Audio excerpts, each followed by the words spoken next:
Hello everyone, welcome to Prep Nation. आपका 16 नवंबर के current affairs में स्वागत है। तो चलिए फिर आज के जितने भी इम्पोर्टेंट करंट अफेयर्स के क्वेश्चन हैं उनको इस लेक्चर में कवर करते हैं। जिसमें पहला क्वेश्चन है, who has unveiled a 108 feet tall bronze statue of Shri नाद प्रभु केम्पेगौड़ा इन बेंगलुरु। बेंगलुरु में श्रीनाथ प्रभु केम्पेगौड़ा की 108 फीट ऊंची कांस्य प्रतिमा का अनावरण किसने किया? तो किए हैं ऑप्शन ए भारत के प्रधानमंत्री नरेंद्र मोदी जी। Option A Narendra Modi. तो आप यहाँ फोटो में देख सकते हैं, ये है श्रीनाथ प्रभु केम्पेगौड़ा जी का 108 फीट लंबा स्टैचू और इसे अनवील किया प्रधानमंत्री मोदी जी ने। और वहीं जैसे सरदार वल्लभ भाई पटेल का जो स्टैचू है उसे स्टैचू ऑफ यूनिटी कह के बुलाया जाता है, तो इनका जो स्टैचू है इनको कहा जाएगा स्टैचू ऑफ प्रॉस्पेरिटी। और वहीं इसके साथ केम्पेगौड़ा जी बेंगलुरु के फाउंडर भी थे। वहीं इस स्टैचू के शिल्पकार है राम वी सुतार जी। इन्होंने स्टैचू ऑफ यूनिटी भी बनाया है। और वहीं देश में जितने भी स्टैचूज या मॉन्यूमेंट बनते हैं तो उसके पीछे जो कारीगरी रहती है वो राम सुतार जी की ही रहती है।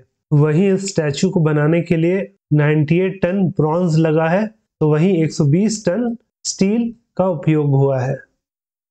Which state government has flagged off a free pilgrimage scheme under the मुख्यमंत्री देव दर्शन यात्रा योजना? इस राज्य सरकार ने मुख्यमंत्री देव दर्शन यात्रा योजना के तहत मुफ्त तीर्थ यात्रा योजना शुरू की है। तो किया है ऑप्शन डी गोवा ने। ऑप्शन डी गोवा राज्य। तो इस स्कीम के तहत जो पहला बस था जो श्रद्धालुओं को लेकर तिरुपति जाने वाला था, उसका गोवा के मुख्यमंत्री प्रमोद सावंत जी ने उस बस को झंडा दिखा के उसे गोवा से रवाना किया। वहीं स्कीम के साथ 2 नए डेस्टिनेशन भी जोड़े गए हैं और आने वाले समय में गोवा से इसके लिए भी बस सर्विस शुरू की जाएगी। और वहीं उस 2 डेस्टिनेशन में से जो पहला डेस्टिनेशन है वो है तमिलनाडु का वेलनकन्नी, दूसरा है महाराष्ट्र का Shirdi. Which state will host the 2023 Khelo India university games? कौन सा राज्य 2023 खेलो इंडिया यूनिवर्सिटी गेम की मेजबानी करेगा? तो करेगा option B Uttar Pradesh. Option B Uttar Pradesh. तो खेलो इंडिया नेशनल यूनिवर्सिटी गेम्स का आयोजन अगले साल उत्तर प्रदेश में किया जाएगा। वही ये इसका तीसरा एडिशन होगा और वहीं इसका आयोजन यूपी के 4 शहरों में होगा। और वही इस 4 शहरों की सूची में जो शहर शामिल है वो है लखनऊ, गोरखपुर, वाराणसी और नोएडा। और वहीं इस खेलो इंडिया नेशनल यूनिवर्सिटी गेम से पूरे भारतवर्ष से 150 यूनिवर्सिटी के 6000 एथलीट हिस्सा लेंगे। वहीं इस नेशनल यूनिवर्सिटी गेम का जो पहला एडिशन हुआ था वो 2020 में हुआ था उड़ीसा में। वहीं इसका सेकेंड एडिशन इस साल हुआ था कर्नाटक में। Who has been awarded with the 31st Bihari पुरस्कार? 31वें बिहारी पुरस्कार से किसे सम्मानित किया गया है? तो सम्मानित हुई हैं ऑप्शन ए मधु कनकड़िया जी। ऑप्शन ए मधु कनकड़िया। तो 31st और 32nd बिहारी पुरस्कार एक साथ दिया गया, जिसमें कि 31st बिहारी पुरस्कार मिला मधु कनकड़िया जी को और वहीं 32वां बिहारी पुरस्कार मिला डॉक्टर माधव हादा को। और वहीं इन दोनों को किस किताब के लिए बिहारी पुरस्कार से सम्मानित किया गया? तो जहां कनकड़िया जी को 2018 के नोबेल हम यहाँ थे इसके लिए मिला, तो वहीं डॉक्टर माधव हादा जी को मिला 2015 की किताब पचरंग चोला पहर सखी रे के लिए दिया गया। और वहीं ये बिहारी पुरस्कार उन राजस्थानी ऑथर को दिया जाता है जिन्होंने लास्ट 10 ईयर के अंदर अंदर हिंदी या राजस्थानी दोनों में से किसी एक भाषा में एक बेहतरीन किताब पब्लिश किया हो। और वहीं इस अवार्ड की स्थापना 1991 से हुई थी और वहीं से स्थापित किया था के Birla foundation. Who has been appointed as the friendship ambassador of Switzerland tourism? Switzerland पर्यटन के मैत्री राजदूत के रूप में किसे नियुक्त किया गया है? तो हुए हैं option B Neeraj Chopra. Option B golden boy Neeraj Chopra.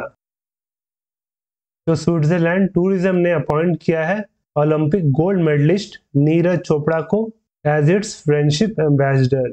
और ये किस लिए किया गया है? ताकि जो नीरज चोपड़ा है वो स्विट्जरलैंड में जितनी भी घूमने की जगह है या एडवेंचरस जगह है जहाँ पे लोग आके छुट्टियां मना सकते हैं, तो उसके प्रमोशन के लिए इन्हें ये फ्रेंडशिप एम्बेसडर नियुक्त किया गया है, जिससे कि जितने भी इंडियन टूरिस्ट हैं वो इस जगह पे आके घूम सके।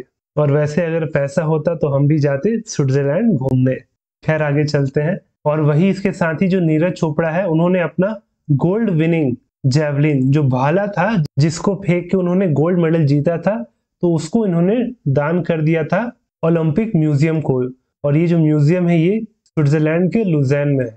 और इसके साथ ही इस म्यूजियम में आपको मैरी कॉम का ग्लव्स भी देखने को मिलेगा और साथ में ध्यानचंद जी का हॉकी स्टिक भी। Researchers from which state have discovered a new species of honeybee after a gap of over 200 years? किस राज्य के शोधकर्ताओं ने 200 से अधिक वर्षों के अंतराल के बाद मधुमक्खी की एक नई प्रजाति की खोज की है? तो किया गया है ऑप्शन बी केरल राज्य के रिसर्चर्स द्वारा। Option B Kerala. और ये जो नया हनी बी का स्पीशीज है इसे वेस्टर्न घाट में खोजा गया है और इसे नाम दिया गया है एपिस कैरिनजोडियन।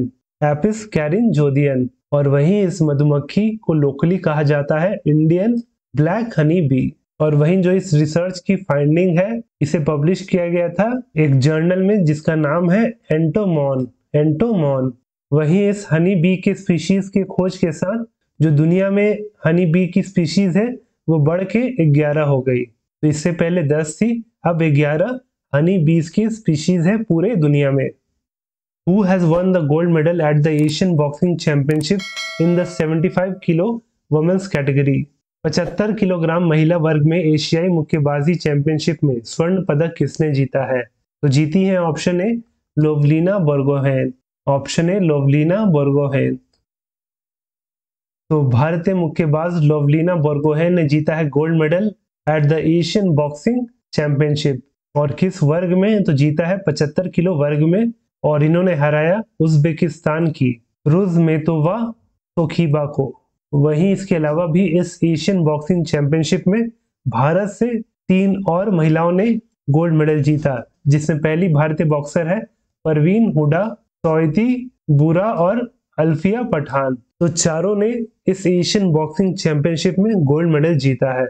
और ये जो एशियन बॉक्सिंग चैंपियनशिप है इसका आयोजन किया गया था जॉर्डन के अम्मान में।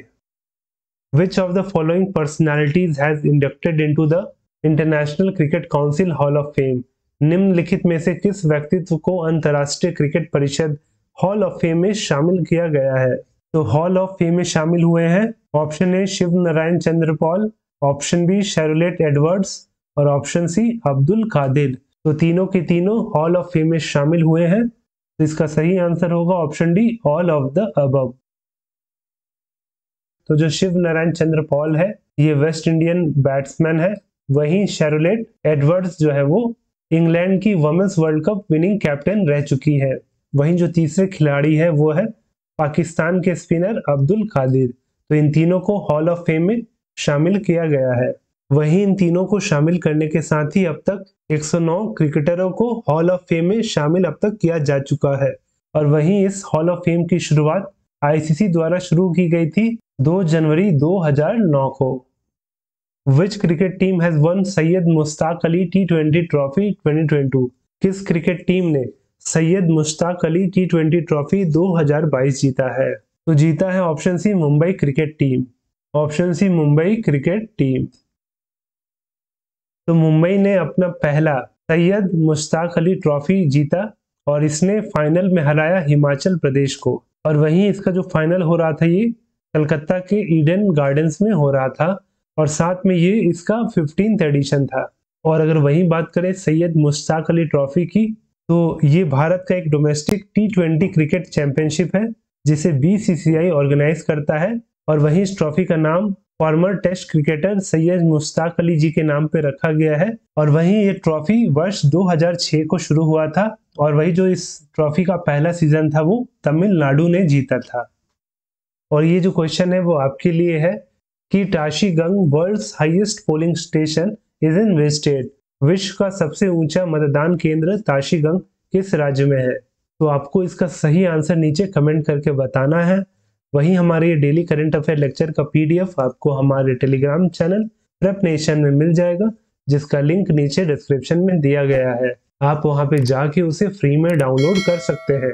और अगर वीडियो अच्छा लगा हो तो वीडियो को लाइक करें और साथ में हमारे चैनल प्रेप नेशन को सब्सक्राइब करें।